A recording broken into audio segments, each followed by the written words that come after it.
네, 반갑습니다. 오늘 오후 우리가 함께 살펴볼 본문 말씀은 시편 108편의 말씀입니다. 시편 108편 1절에서 13절까지의 말씀 우리 한 절씩 교독하시겠습니다. 시편 108편의 말씀 한 절씩 교독하시겠습니다. 하나님이여, 내 마음을 정하였사오니 내가 노래하며 나의 마음을 다하여 찬양하리로다. 비파야 수금아 깰지어다. 내가 새벽을 깨우리로다. 여호와여, 내가 만민 중에서 주께 감사하고 문 나라 중에서 주를 찬양하오리니 주의 인자하심이 하늘보다 높으시며 주의 진실은 궁창에까지 이르나이다. 하나님이여, 주는 하늘 위에 높이 들리시며 주의 영광이 온 땅에서 높임 받으시기를 원하나이다. 주께서 사랑하시는 자들을 건지시기 위하여 우리에게 응답하사 오른손으로 구원하소서.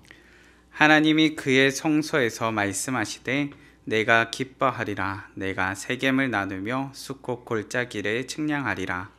길르앗이 내 것이요 므낫세도 내 것이며 에브라임은 내 머리의 투구요 유다는 나의 규이며 모압은 내 목욕통이라. 에돔에는 내 신발을 벗어 던지치며 블레셋 위에서 내가 외치리라 하셨도다. 누가 나를 이끌어 견고한 성읍으로 인도해 드리며 누가 나를 에돔으로 인도할꼬. 하나님이여, 주께서 우리를 버리지 아니하셨나이까? 하나님이여, 주께서 우리의 군대들과 함께 나아가지 아니하시나이다. 우리를 도와 대적을 치게 하소서. 사람의 구원은 헛됨이니이다. 함께 봉독하시겠습니다. 우리가 하나님을 의지하고 용감히 행하리니 그는 우리의 대적들을 밟으실 자이심이로다. 아멘. 오늘의 본문 말씀을 통하여 내가 주를 경외함으로 라는 제목으로 말씀을 나누고자 합니다. 우리 성도님들 이번 한 주 잘 보내셨습니까? 전혀 잘 안 보내신 것 같은 표정으로 바라보고 계신데요. 이번 한 주 성탄절도 있었고요. 성탄 전야 축제도 있었죠. 그리고 놀랍게도 이제 앞으로 저희가 보내게 될 한 주간에는 2024년에서 2025년으로 넘어가는 새해를 맞이하는 한 주가 되기도 합니다. 아직도 2024년의 마지막 주간이 우리 가운데 시작되고 있다는 게 사실 잘 실감이 나지는 않죠.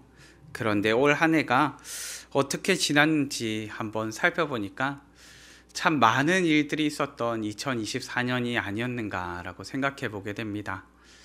특별히 2024년의 12월을 보내면서는 시간이 어떻게 지나갔는지도 모를 정도로 시간이 쏜살같이 지나갔음을 경험하게 됩니다. 올 한 해 우리 성도님들께서는 목표하셨던 일들, 그리고 계획하며 성취하고자 했던 일들을 하나하나 계획하시며 하나하나 성취하는 연말을 보내고 계실까요? 조금 고민이 되기는 하지요. 그래도 많은 일들을 성취하시고 많은 일들을 이루는 한 해였으리라 생각해 보게 됩니다.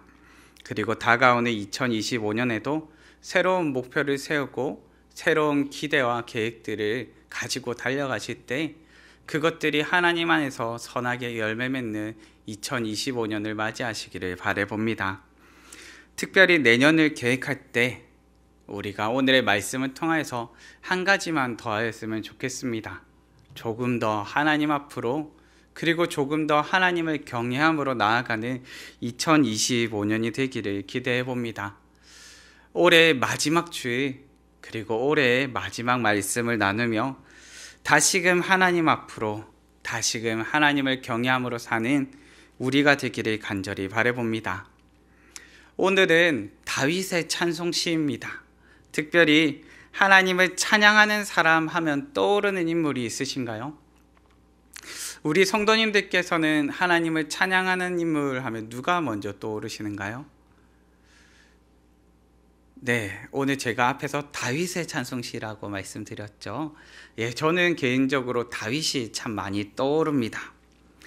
다윗과 같이 인생의 희노애락을 경험했던 사람이 있을까요? 너무나 행복하고 너무나 존경받고 너무나 아름다웠던 인생의 때를 경험했다며 또 다르게는 비참하고 죄인되고 도망자와 같은 신세를 경험했던 것이 바로 다윗입니다. 인생에 한두 번만 경험해도 참 굴곡진 인생이라 할 것인데 다윗은 그와 같은 인생을 참 많이 경험함을 보게 됩니다. 참 많은 환난을 경험하고 또한 참 많은 위로와 기쁨을 경험하였던 사람, 유독 인생의 많은 환난과 기쁨을 경험하면서 수없이 하나님을 찬양했던 사람, 바로 그 사람이 다윗입니다. 다윗은 오늘의 본문 말씀 가운데서도 하나님을 찬양합니다. 그가 평안하여서 하나님을 찬양한 것이 아니라 위기 상황 가운데, 어려운 가운데 환난을 맞이하고 있음에도 그는 하나님을 찬양함을 보게 됩니다. 그저 하나님을 의지하고 하나님을 찬양합니다. 다윗의 찬양과 고백을 통해서 오늘 우리는 하나님을 경외하는 자의 삶에 관한 지혜를 깨닫기를 원합니다. 어떻게 이가 하나님을 찬양할 수 있으며 어떻게 이가 하나님과 동행할 수 있었는지, 하나님을 경외하는 다윗을 통해서 그리고 그의 고백을 통해서 하나님을 경외하는 삶에 관한 지혜를 나누기를 원합니다. 본문이 우리에게 가르쳐주는 삶에 관한 지혜는 무엇입니까? 첫째는 마음을 정하여 일어서라. 우리가 새롭게 일을 작정하고 시작하기 위해서 먼저 마음을 정하여 일어서는 과정이 필요합니다. 우리 성도님들, 새해에는 마음을 정하여 일어서는 우리 되기를 바랍니다. 마음을 작정할지라도 아무런 변화가 일어나지 않을 수도 있습니다. 그런데 마음을 정하고 난 다음에 중요한 것이 무엇입니까? 변화되는 행동이라 표현할 수 있습니다. 내가 주저하고 머뭇거리는 사람이었다면 이제는 한 걸음 내딛어 보고 걸어가고 뛰어가는 사람이 되어보는 것입니다. 본문 1절과 2절 말씀입니다. 하나님이여 내 마음을 정하였사오니 내가 노래하며 나의 마음을 다하여 찬양하리로다. 비파야 수금아 깰지어다. 내가 새벽을 깨우리로다. 아멘. 믿음의 성도님들, 마음을 정하여 일어서는 우리 되기를 바랍니다. 다윗은 하나님께로 마음을 정하였습니다. 마음을 정하여 찬양하고 마음을 정하여 하나님 앞으로 나아갑니다. 그리고 그 시작으로 본문 말씀 가운데 무엇을 말합니까? 새벽을 깨우리로다 라고 말합니다. 본문을 통해 새해의 다짐은 새벽 기도입니다 라고 말하는 것은 아닙니다. 물론 새벽 기도를 다짐해 보셔도 좋습니다. 특별히 우리에게는 매년 반복되는 새벽을 시작하기 위한 좋은 기회가 있습니다. 무엇일까요? 신년 특세입니다. 새해의 다짐으로 한번 도전해 보기에 참 감사한 시간이 아닌가 하고 생각해 봅니다. 그런데 본문이 말하고자 하는 것은 새벽을 깨우십시오 라고 단순히 말하는 것이 아니라요, 우리가 한데 말하고자 하는 바는 무엇인가 하니까 하나님 앞에서 하나님을 향하여 잠들지 말고 깨어있기를 바라는 것입니다. 영적으로 잠들어 있는 사람과 영적으로 깨어있는 사람의 차이는 무엇일까요? 우리가 익히 아는 잠든 사람과 깬 사람의 차이는 무엇일까요? 바로 민감성이라고 말할 수 있습니다. 잠들어 있는 사람은 아무리 좋은 것이 앞으로 지나갈지라도 반응할 수가 없습니다. 그런데 깨어있는 사람은 어떻습니까? 깨어있는 사람은 누군가 나를 부른다면, 무언가 나에게 좋은 것이 있다면 그 누구보다도 빠르게 깨어서 반응하게 될 것입니다. 때로는 우리가 지하철에서 잠든 사이에 어디에 도착할 때가 있습니까? 종점에 도착할 때가 있죠. 저도 학창시절에 지하철이나 버스를 타고 가다가 특별히 버스에서 종점에 도착해서 기사 아저씨가 깨워줄 때가 있었습니다. 학생 일어나, 학생. 그러면 어떻게 할까요? 재빨리 내려야 됩니다. 왜요? 너무 부끄러우니까요. 그리고는 그 종점에서 다시금 버스를 타서 돌아가는 경험들도 있지요. 문제는 우리가 하나님의 부르심에도 이럴 때가 있습니다. 하나님의 부르심 가운데 잠들어 버려서 하나님이 부르시는 지조차 깨닫지 못하고 있을 때가 있습니다. 하나님의 부르심에 반응하지 못하는 사람, 하나님께 대하여 잠들어 버린 사람, 이런 사람을 일으켜 영적으로 죽은 사람이라 표현하기도 합니다. 다윗은 주어진 상황과 환난 가운데 사실 믿음이 연약하여져 있었습니다. 마음의 낙심이 찾아오기도 하고 마음 가운데 어려움이 찾아오기도 하였습니다. 그런데 이처럼 낙심이 되고 환난이 찾아온 상황 가운데 다윗은 무엇하기를 원합니까? 그 환난과 어려움의 상황 가운데 있어서 그럼에도 불구하고 하나님을 향하여 깨어있기를 원했습니다. 조던 피터슨 교수는 12가지 인생의 법칙이라는 책을 적었습니다. 그 중에 제1법칙으로 나오는 것이 무엇인지 아시나요? 제1법칙으로 나오는 것, 저도 궁금해서 이 책을 사서 읽어보았습니다. 그래서 사실 기대를 하고 열어보았습니다. 그런데 1법칙이 이렇습니다. 어깨를 펴고 똑바로 서라. 사실 조금 생뚱맞아 보이기도 했습니다.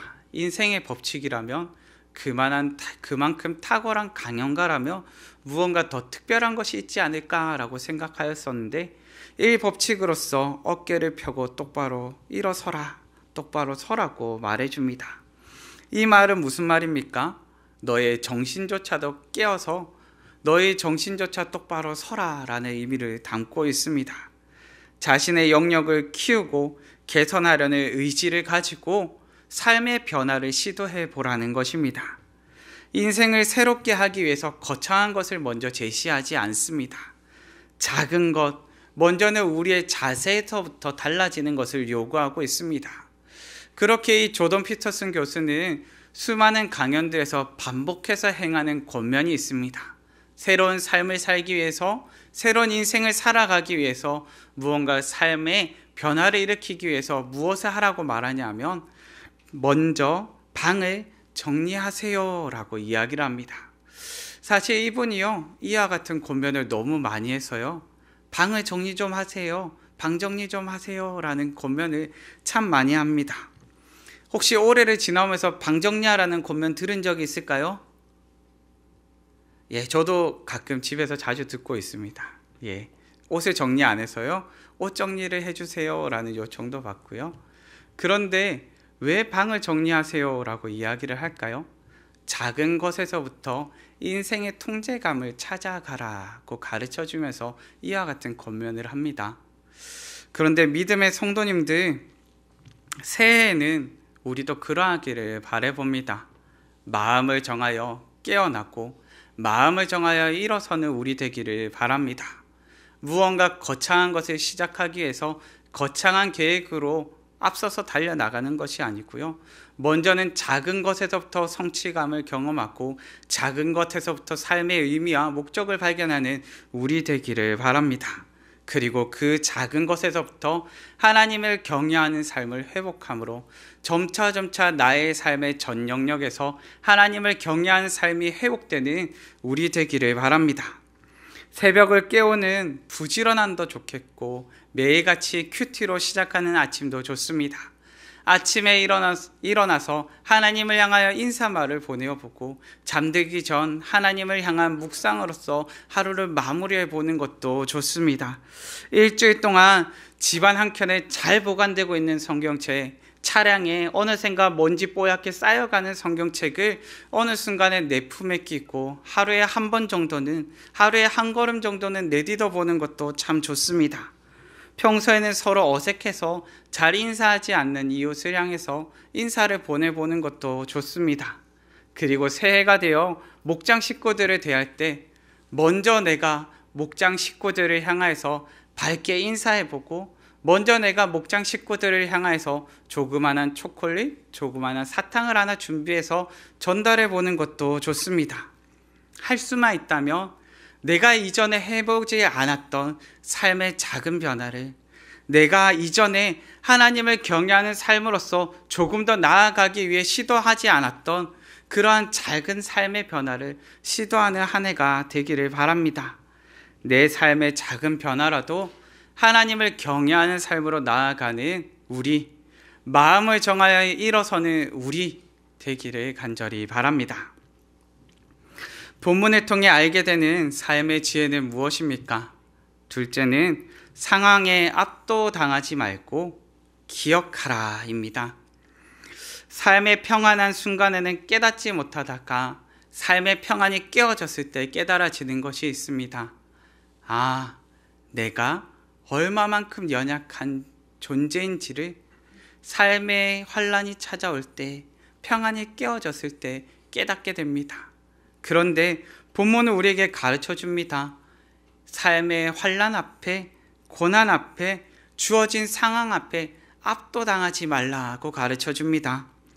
고난 앞에 한없이 움츠러드는 자신을 발견할 수도 있고, 또한 어찌할 바를 몰라 헤매이는 자신의 모습을 발견할 때도 있습니다. 그럼에도 믿음의 성도님들, 할 수만 있다면 언제든 모든 일을 감당할 능력이 자신에게 없음을 꼭 기억하셨으면 합니다. 때로는 우리가 자만에 빠질 때가 있습니다. 나에게 주어진 모든 일 내가 해낼 수 있지라는 자만감에 빠질 때도 있습니다. 그런데 믿음의 성도님들, 자만의 토대가 무엇인지 아십니까? 자만의 토대는 바로 경험 부족과 무지라고 이야기를 합니다. 내가 경험해보지 못했기에, 그리고 내가 알지 못했기에 자만하는 경우가 참 많이 있더라는 것입니다. 믿음의 성도님들, 우리가 마음먹은 대로 우리에게 주어진 모든 상황을 변화시키며 우리에게 목표로 하는 모든 일들을 성취하지는 못할 수도 있습니다. 우리가 마음먹는다고 우리의 마음과 생각대로 우리에게 주어진 환란이나 상황이 흘러가지는 않기 때문입니다. 환란의 때와 시기도 우리가 알 수 없고 그 깊이와 범위도 우리가 알 수 없습니다. 그렇다고 이 모든 것 때문에 환란 앞에, 고난 앞에 압도당하며 굴복하라는 의미는 아닙니다. 우리는 고난과 아픔이라는 상황에 압도당하지 않으며 고난과 아픔 앞에 교만하지 않을 지혜를 가져야 합니다. 본문 10절과 12절 말씀입니다. 누가 나를 이끌어 견고한 성읍으로 인도해 드리며 누가 나를 에돔으로 인도할꼬. 우리를 도와 대적을 치게 하소서. 사람의 구원은 헛됨이니이다. 아멘. 다윗의 현재 상황은 환란이요 아픔이었습니다. 여러 족속들이 다윗을 대적하여 일어났으며 고난과 아픔이 그의 앞에 놓여 있습니다. 다윗은 고난과 아픔 앞에 슬픔을 고백하며 탄식합니다. 고난에 당할 때 그저 담대하게 믿음으로 헤쳐나갈 수 있으면 좋겠지만 고난 앞에 마냥 담대할 수가 없습니다. 때로는 믿음이 흔들리기도 하고 때로는 그 가운데 마음의 어려움을 고백하게 되기도 합니다. 믿음의 성도님들, 믿음의 용사요 당대에 존경받는 다윗조차도 고난 앞에, 환난 앞에 어려움을 경험하고 흔들림을 경험하고 탄식을 고백합니다. 고난 가운데 우리의 믿음이 흔들릴 때가 있습니다. 하나님께서 구원해 주실 것이라는 그 구원의 확신이 흔들리고 하나님께서 나의 모든 상황을 건져 주실 것이라는 믿음이 흔들릴 때가 있습니다. 그리고는 점차 상황에 압도당하며 자포자기하듯 삶에 끌려 이리저리로 끌려다닐 때도 있습니다. 이처럼 힘겨움을 경험할 때 삶의 주관적인 삶 가운데 그저 끌려다니듯 한 인생을 경험할 때 이럴 때 필요한 것이 무엇이겠습니까? 이럴 때 필요한 것이 나에게 주어진 그 모든 상황 가운데서 하나님 찾기를 시작하는 것입니다.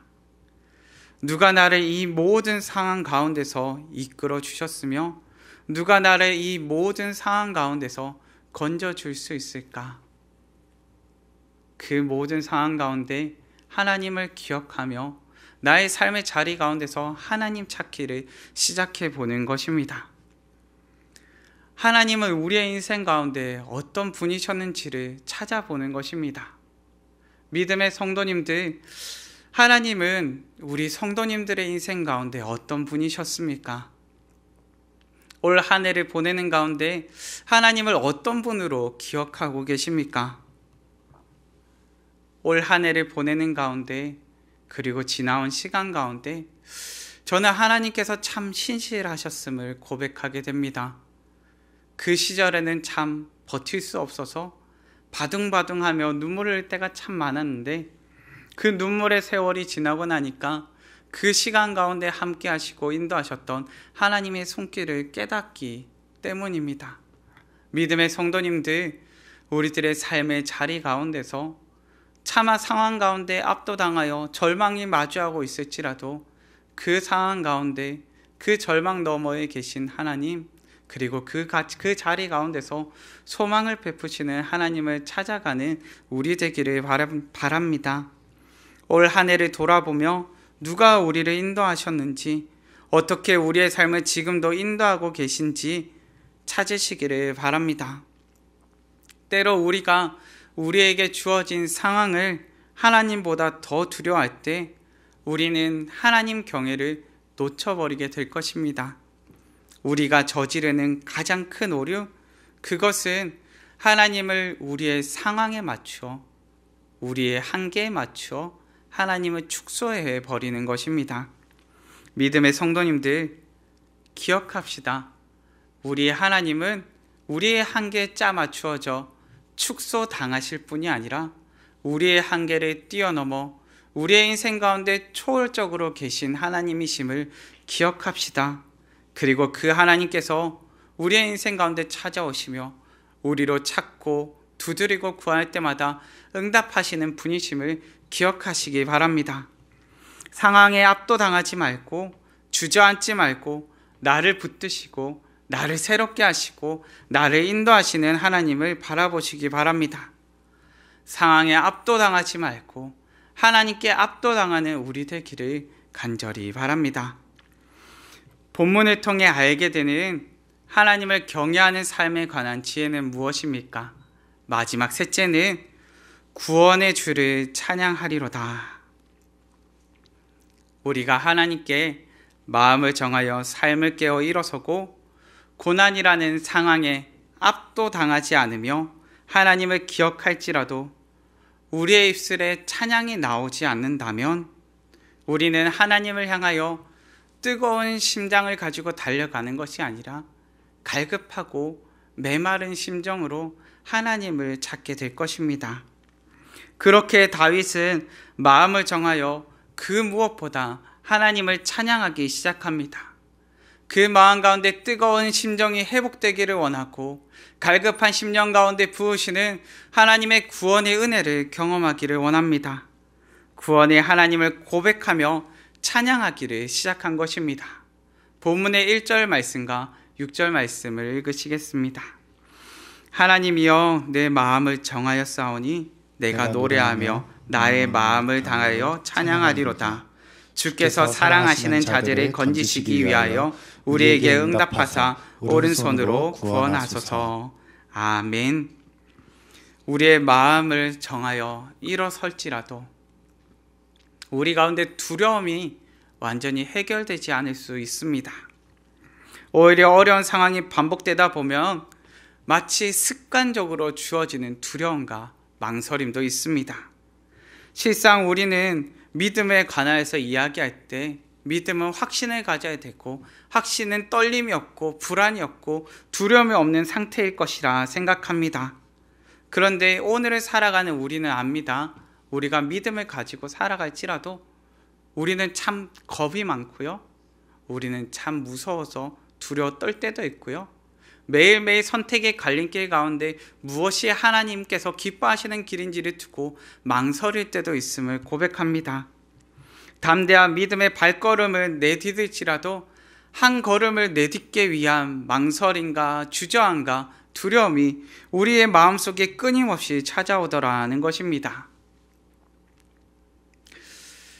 부족한 것이 없는 사람에게 왜 복음이 필요한가라는 책이 있습니다. 이 책에 보면은 믿음에 관하여 말하면서 이와 같이 정의합니다. 믿음은 의심이 전혀 없는 확실성이라기보다는 의심 한가운데서의 확신이다. 믿음은 우리가 내딛어야 할 발걸음을 죄다 말해주는 상세 지도가 아니라 올바른 방향을 지시해주는 나침반을 갖고 떠나는 여행이다. 믿음은 여러분이 어디로 가고 있는지 확실히 아는 것이 아니라 여러분이 여행 동반자를 좋아하고 그 길을 누가 인도하는지 알기 때문에 어쨌든 가는 것이다. 믿음의 성도님들, 우리를 구원으로 인도하시는 하나님을 알기에 오늘의 삶을 믿음으로 걸어가는 것입니다. 만약 믿음이 우리가 내딛어야 할 발걸음을 죄다 알려주는 상세 지도와 같다면 삶의 고민도 방황도 걱정들도 없을 것만 같은데, 하나님께서는 오늘을 사는 우리 가운데 방황도 걱정도 고민도 경험하게 하십니다. 그리고 그 가운데 그 모든 상황과 그 모든 불안과 두려움 가운데 이를 건지시는 구원의 하나님을 경험하게 하시고 구원의 하나님을 바라보게 하십니다.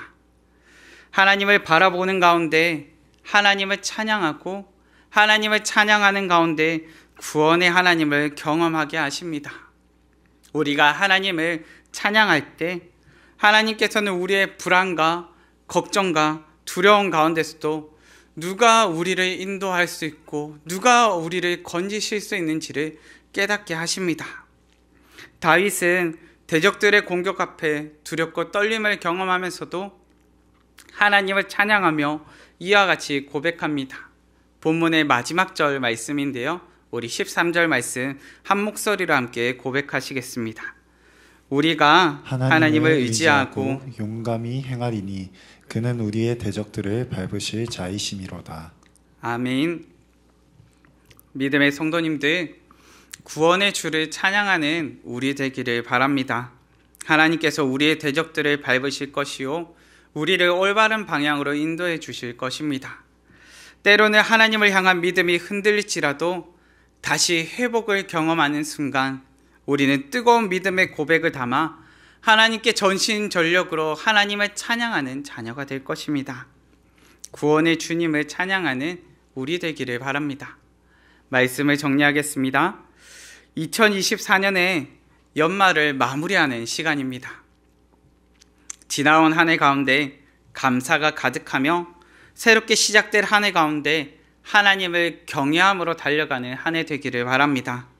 새롭게 일을 작정하고 시작하기 위해서 마음을 정하여 하나님을 향하여 일어서는 우리, 삶의 평안이 깨어지는 순간일지라도 상황에 압도당하지 말고 하나님을 기억하는 우리, 이 모든 순간에 구원의 하나님을 찬양하는 우리 되기를, 새해를 작정하며 하나님을 경외하는 삶을 작정하는 우리 되기를 바랍니다. 우리 말씀을 생각하시면서 우리 함께 입술로 고백하시며 찬양하셨으면 하는데요, 주의 아름다움은 말로다 라는 찬양입니다. 입술에 고백을 담아서 우리 함께 찬양하셨으면 합니다.